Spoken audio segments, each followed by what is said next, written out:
आदित्याय च सोमाय मंगलाय बुधाय च गुरुशुक्रशनिभ्यश्च राहवे केतवे नमः। रविस्तोत्रम् जपाकुसुमसंकाशम् काश्यपेयं महाद्युतिम् तमोरिं सर्वपापाघ्नं प्रणतोऽस्मि दिवाकरम्। चन्द्रस्तोत्रम् दधिशङ्खतुषाराभम् क्षीरोदार्णवसम्भवम् नमामि शशिनं सोमं सिंहोर्मकुटभूषणम्।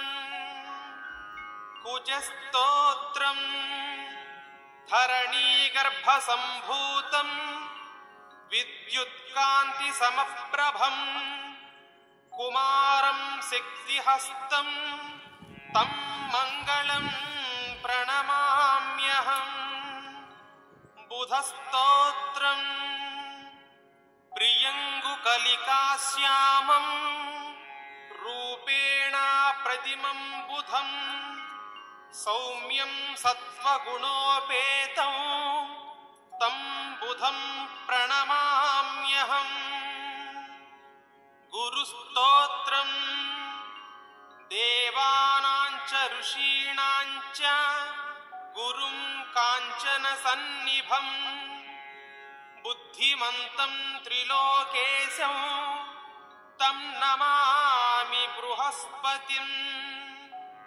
शुक्रस्तोत्रम् हिमकुन्दमृणालाभम् दैत्यानां परमं गुरुम् सर्वशास्त्रप्रवक्तारं भार्गवं प्रणमाम्यहम्।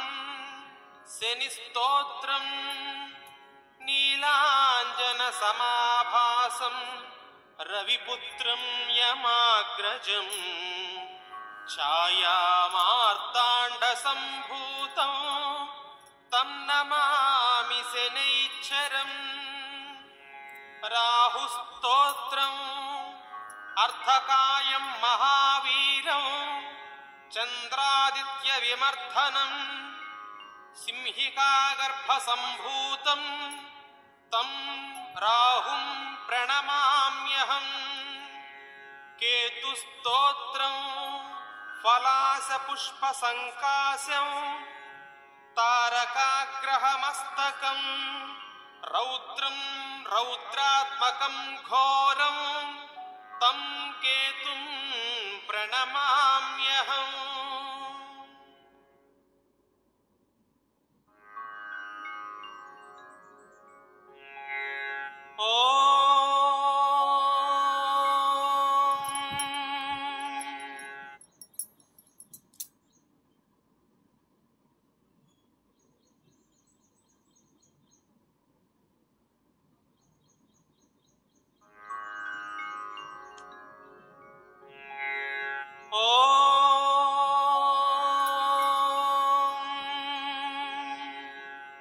आदित्याय च सोमाय मंगलाय बुधाय च गुरुशुक्रशनिभ्यश्च राहवे केतवे नमः। रविस्तोत्रम् जपाकुसुमसंकाशम् काश्यपेयं महाद्युतिम् तमोरिं सर्वपापाघ्नं प्रणतोऽस्मि दिवाकरम्। चन्द्रस्तोत्रम्